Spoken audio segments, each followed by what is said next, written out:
Thank you so much. Thanks for coming to Ukraine, especially these days.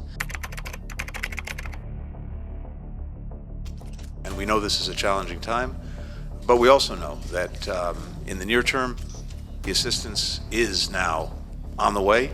America's top diplomat has defied allegations of backstabbing Zelensky by his actions. In an unexpected diplomatic move, US Secretary for State Antony Blinken made an unannounced visit to Kyiv. But why is the US Secretary of State Antony Blinken in Kyiv, and what does it mean for the ongoing conflict with Russia?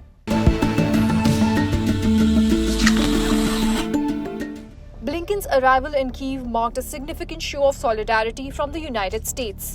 It's the first visit by a senior US official since Congress greenlit a hefty $61 billion military aid package for Ukraine. We're equally determined that over time, democratically, a strong, successful, thriving, free Ukraine is the On his fourth trip to Kyiv since Russia invaded Ukraine in February 2022, Blinken's mission was to reassure Ukraine and discuss how this aid will bolster their defenses. Artillery, long-range missiles known as ATACMS, and air defense interceptors all are approved by President Biden and already on their way to Ukrainian forces. Putin's men have moved into Ukraine close to Kharkiv, the country's second biggest city. Ukraine is facing an uphill battle with Russian troops holding the upper hand in manpower and munition. Thousands of civilians in Ukraine's northeastern Kharkiv region have been forced to evacuate their homes as Russia launched a new offensive.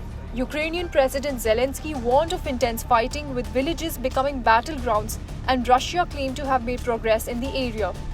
Holding roughly 18% of Ukrainian territory, Russia has continued to make territorial gains following the unsuccessful 2023 Ukrainian counteroffensive. This creates a new battleground in the northeast after nearly 2 years of fighting concentrated in eastern and southern Ukraine.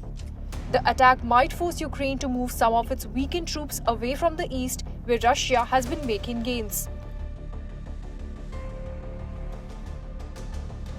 But the US and its allies aren't sitting idle either. They are speeding up weapon deliveries to Ukraine to help them turn the tide. Plus, there's a talk of bilateral security agreement between individual NATO members and Kyiv, with the US leading the charge. Kyiv is eyeing economic and political reforms to pave the way for EU and NATO membership. While NATO won't accept Ukraine right away, the US is finalizing its agreement with Ukraine before a NATO summit in Washington scheduled for July.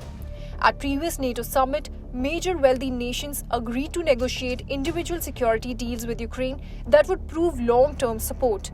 Ukraine wants these agreements to be substantial, but still sees NATO membership as its ultimate goal. Joining NATO means an attack on Ukraine would be considered an attack on all NATO members. For more informative videos like this, keep watching India Today Newsmo.